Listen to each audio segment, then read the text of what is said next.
friends, welcome to you on my YouTube channel. So today we will discuss about cell death or acidosis और alkalosis. So इसमें क्या होता है कि देखो, अगर pH हमारा नीचे हो जाता है, 7 से नीचे चला जाता है, तो वहाँ पे एसिडिक कंडीशन बन जाती है। अगर यही मैं बात करूँ 7 से अगर ऊपर चला जाए तो वहाँ पे क्या होगा, बेसिसिटी ज़्यादा बढ़ जाती है। तो अगर हमारी बॉडी में एसिडिक कंडीशन ज़्यादा हो जाए, उसके वजह से भी सेल डेथ हो सकती है। अगर बेसिसिटी ज़्यादा बढ़ जाए यानी पीएच ज़्यादा बढ़ जाए तो उसके वजह से भी क्या है, सेल डेथ कोज हो सकती है। तो ये डेफिनेशन में सेम यही लिखा हुआ है, the normal pH value for body fluid is between pH 7.35 and 7.45। कि अगर जो हमारी बॉडी फ्लूइड होती है उसमें जो बॉडी फ्लूइड का पीएच होता है वो 7.35 और 7.45 के बीच में ही रहना चाहिए। when the pH value of the body fluid is below 7.3, अगर वो 7.3 से नीचे चलेगी तो क्या होगा, उस कंडीशन में एसिडोसिस हो सकता है। और when the pH is above 7.45 it is called as alkalosis. So next हम बात करते हैं रिस्पिरेटरी एसिडोसिस की। रिस्पिरेटरी एसिडोसिस क्या होता है? Inadequate ventilation of the lungs cause respiratory acidosis. इसमें क्या होता है कि जब भी हमारी जो लंग्स है उसमें अगर वो रिक्वायर उसमें अमाउंट में हमारी लंग्स को ऑक्सीजन नहीं देता है तो उसमें क्या होता है, रिस्पिरेटरी एसिडोसिस हो सकता है। तो इसकी नेक्स्ट डेफिनेशन देखते हैं। The rate of CO2 is eliminated less from the body fluid due to abnormality of the lungs. कई बार क्या होता है हमारी बॉडी में कि जो हमारे लंग्स होते हैं वो ऑक्सीजन को अपने लंग्स में ही रख लेते हैं, मीन्स ऑक्सीजन को एलिमिनेट कर देते हैं। उसका जो एलिमिनेशन है वो लेस हो जाता है, मीन्स जो CO2 है वो हमारे जो लंग्स में ही एलिमिनेटेड रह जाती है। तो उसकी वजह से क्या होता है, देखो जब भी क्या होगा कि जो CO2 का कंसनट्रेशन है अगर वो हमारी बॉडी में बढ़ जाता है, बॉडी फ्लूइड में अगर वो इंक्रीज हो जाता है तो उससे क्या होगा, excess CO2 react with the water. जो वाटर क्या होता है हमारी बॉडी में, जैसे जब भी आप सांस लेते हो तो मॉइस्चर बाहर जाता है, तो उसमें क्या होता है, मॉइस्चर में वाटर ही होता है वो। तो जो CO2 है वो वाटर से रिएक्ट करती है और उसके बाद क्या बनाती है, कार्बोनिक एसिड। कार्बोनिक एसिड क्या है, एक तरह का वीक एसिड है। तो ये जैसे रिएक्शन लिखी हुई है यहाँ पे, CO2 H2O से रिएक्ट करेगा यानी वाटर से रिएक्ट करेगा और कार्बोनिक एसिड बनाएगा और एक तरह का वीक एसिड है। बट एसिड तो एसिड है होता है ना, वो तो हमारे बॉडी के लिए हार्मफुल होगा ही। बट अगर वो CO2 हमारी बॉडी में ऐसे ही एलिमिनेट रही तो वो ज़्यादा लंबे समय तक हमें हार्मफुल कॉज कर सकती है। तो H2 और CO3 dissociated to form the hydrogen ion और HCO3 आयन्स। तो इसमें क्या होगा, जो हाइड्रोजन आयन क्या होता है, जब भी हाइड्रोजन आयन हमारे कहीं पे भी डिसोसिएट हो जाती है तो उससे क्या होता है, एसिडिटी बढ़ जाती है, पीएच क्या उससे घट जाता है। तो इसमें क्या होगा, increase the hydrogen ions concentration cause the pH of the body fluid to decrease. अब जब भी हाइड्रोजन कंसनट्रेशन बढ़ेगी, हाइड्रोजन आयन्स की कंसनट्रेशन जब भी बढ़ती है तो पीएच क्या हो जाता है, कम हो जाता है। और if the pH of the body fluid fail below 7.35 तो उससे क्या होगा, रिस्पिरेटरी एसिडोसिस हो जाता है।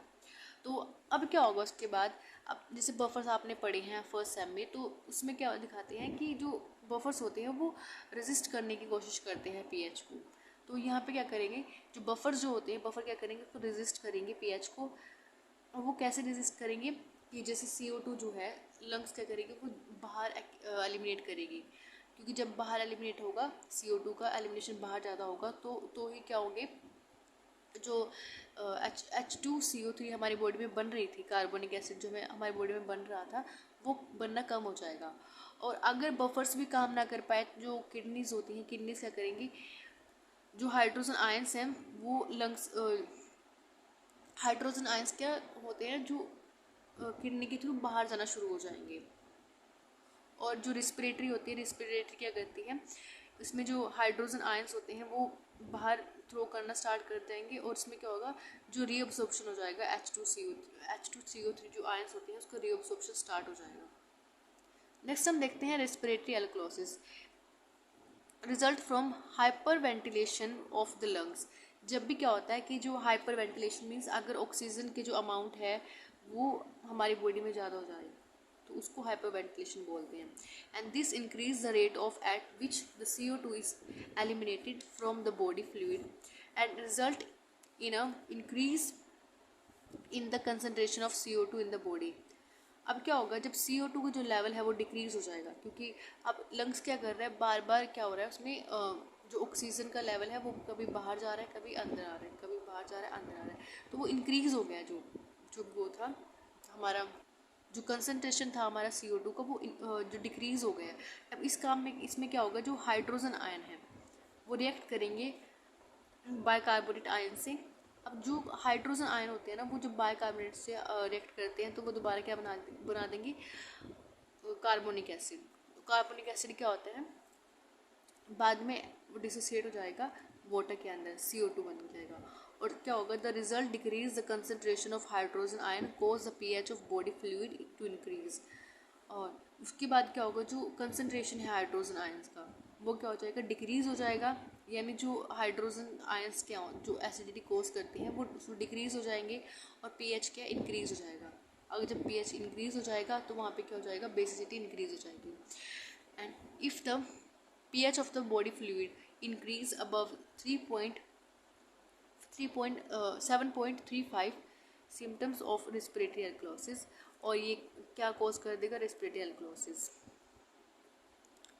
नेक्स्ट हम बात करते नेक्स्ट क्या होता है जब when the kidneys help to compensate the respiratory alkalosis by decrease the rate of hydrogen ion secretion into the urine and the rate of bicarbonate ions reabsorption. और बाइकार्बोनेट आयंस का reabsorption start हो जाएगा और rate of hydrogen क्या है, decrease हो जाएगा.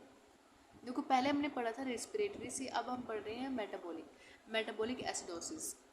In this condition that decrease the pH of the body fluid below 7.35. अगर बॉडी फ्लूइड का जो pH है वो 7.53 से नीचे चला जाता है तो उसमें क्या होगा, एसिडोसिस हमें हो सकता है. As hydrogen ion accumulation in the body fluid buffers first resist the decline in pH. और buffers क्या करेंगे, अगर हमारी बॉडी में जो pH है वो गिर गया तो उसमें क्या होगा, जो buffers होते हैं वो हेल्प करेंगे resist करने को pH को. and if the buffers can't compensate for the increase in the hydrogen ion, अगर buffers उसको कॉम्पनसेट नहीं कर पाए आयंस को, जो हाइड्रोजन आयंस है उसको इंक्रीज करने के लिए, तो क्या होगा, जो रेस्पिरेटरी सेंटर है वो हेल्प करेंगे regulate the body fluid pH. And फिर रेस्पिरेटरी काम आएगा, रेस्पिरेटरी सिस्टम क्या करेगा, उसको रेगुलेट करने की कोशिश करेगा. And the reduce the pH stimulates and the respiratory centre. और उसको क्या करेंगे, जो pH है उसको स्टिमुलेट करेंगे. यानी अगर जब pH बढ़ जाएगा तो वहाँ पे क्या होगा, जो मेटाबॉलिक एसिडोसिस है वो उसकी सिचुएशन के ख़त्म हो जाएगी. और which causes hyperventilation. During hyperventilation CO2 is eliminated as a greater rate. इसमें जो CO2 है वो बाहर ज़्यादा जाएगी, क्योंकि CO2 की वजह से ही तो क्या हो रहा था, हमारी बॉडी में जो एसिड है वो कोज हो रहा था. तो जब CO2 बाहर एलिमिनेट हो जाएगी तो उससे क्या होगा, CO2 की वजह से अब वो जो एसिडोसिस हो रही थी वो नहीं होगी. तो नेक्स्ट है elimination of CO2 also eliminates excess hydrogen ions and helps to maintain the pH of body fluid within the normal range. और जो CO2 है, CO2 क्या होगा, जब एलिमिनेट हो जाएगी जो हाइड्रोजन आयन क्या करेंगे, वहाँ पे ज़्यादा एक्यूमुलेट नहीं होंगे जिसकी वजह से हमें एसिडोसिस हो रही थी. तो जो हेल्प फिर उसमें क्या होगा, जो pH है वो मेंटेन अपने आप हो जाएगा. तो नेक्स्ट हम देखते हैं मेटाबॉलिक एल्कोलोसिस. मेटाबॉलिक एल्कोलोसिस क्या होता है, तो ऊपर वाले में हमने क्या पढ़ा था कि जो अगर pH अगर वो ज़्यादा गिर जाता है तो उसमें एसिडोसिस देखने को मिलता है. बट अगर जो pH है वो ज़्यादा बढ़ जाता है तो एल्कोलोसिस हो जाता है. तो the result from all condition that increase the pH of the body fluid above 7.45. अगर pH ज़्यादा बढ़ जाता है तो क्या होगा, मेटाबॉलिक एल्कोलोसिस हो सकता है. And as the hydrogen ions decrease in the body fluid the buffer first resist the increase in pH. अगर हाइड्रोजन का जो मीन्स क्या है, हाइड्रोजन जो आयंस है अगर वो डिक्रीज हो जाते हैं तो उससे क्या होगा, तो एल्कलोसिस के उसके ऊपर असर पड़ेगा। तो एल्कलोसिस क्या होगा, जो एसिड जो बेसिसिटी है वो हमारी बॉडी में बढ़ जाएगी। तो बफर क्या करेंगे, उसको रेजिस्ट करने की कोशिश करेंगे, इंक्रीज करके वो भी पीएच को। और फिर अगर बफर्स भी काम ना कर पाए उसको कंपनसेट करने की, तो रेस्पिरेटरी सेंटर क्या करता है, उसकी हेल्प करता है regulate the body fluid pH. Next है